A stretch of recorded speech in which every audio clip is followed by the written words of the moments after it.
kita pada hari ini adalah petunjuk makroekonomi. Petunjuk makroekonomi yang pertama adalah keluaran negara kasar ataupun KNK.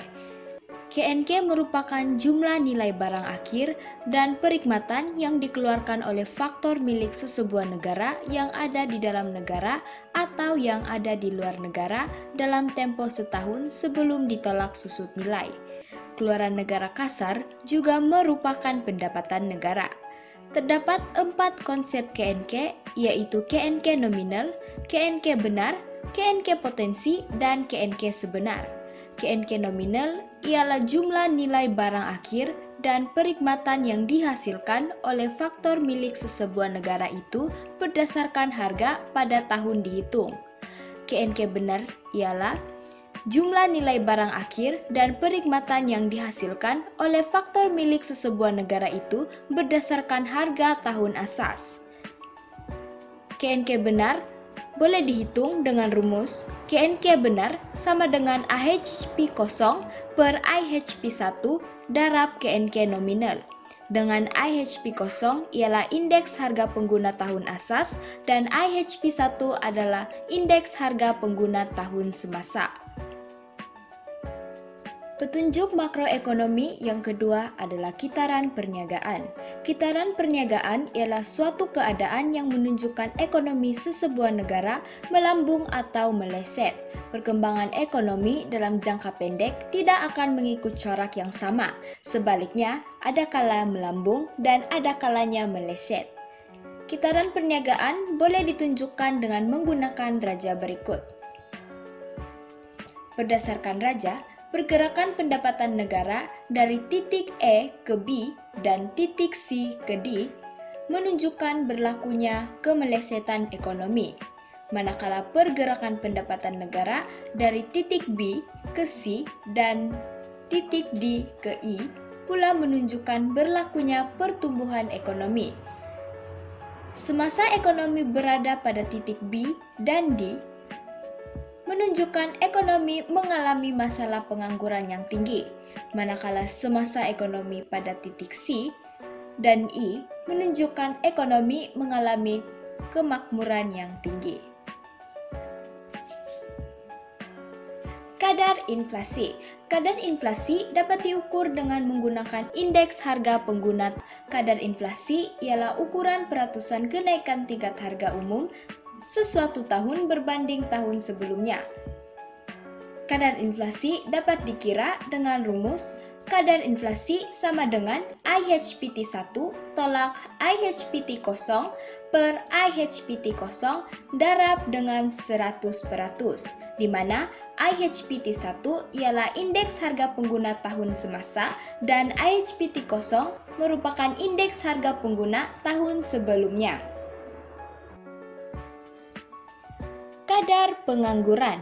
Kadar pengangguran ialah peratusan daripada jumlah tenaga buruh yang ingin dan sanggup bekerja pada kadar upah tertentu, tetapi masih belum mendapat sebarang pekerjaan. Secara rumusnya, kadar pengangguran dapat dikira dengan kadar pengangguran sama dengan jumlah pengangguran per jumlah tenaga buruh didarab dengan 100%. Kadar bunga.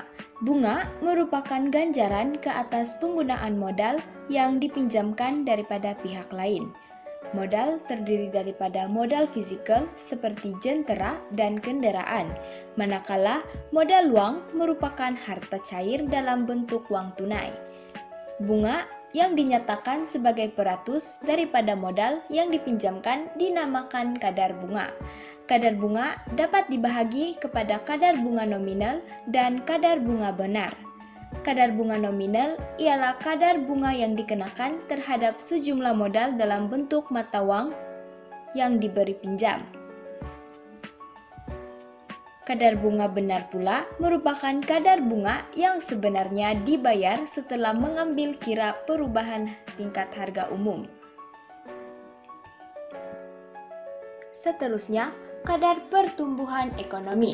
Kadar pertumbuhan ekonomi merupakan peratusan perubahan keluaran dalam negeri kasar benar atau keluaran negara kasar benar bagi tahun semasa berbanding tahun sebelumnya.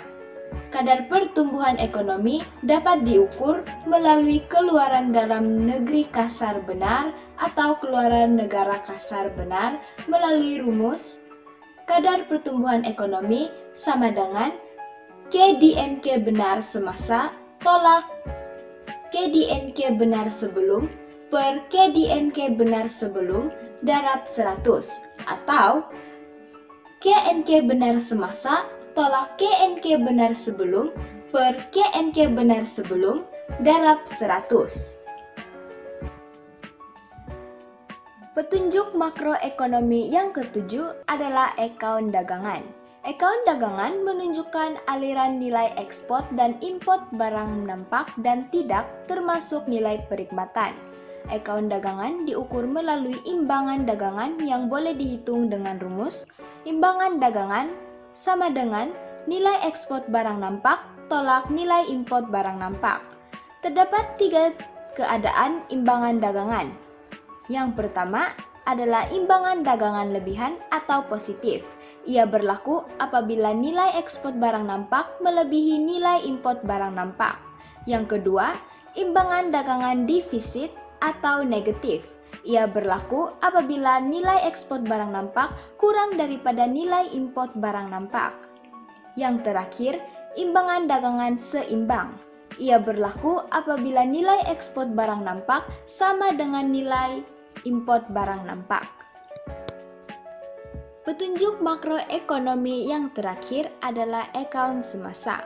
Akaun semasa merupakan akaun yang mencatatkan semua urus niaga barang nampak, barang tak nampak atau perkhidmatan, pendapatan, dan pindahan semasa.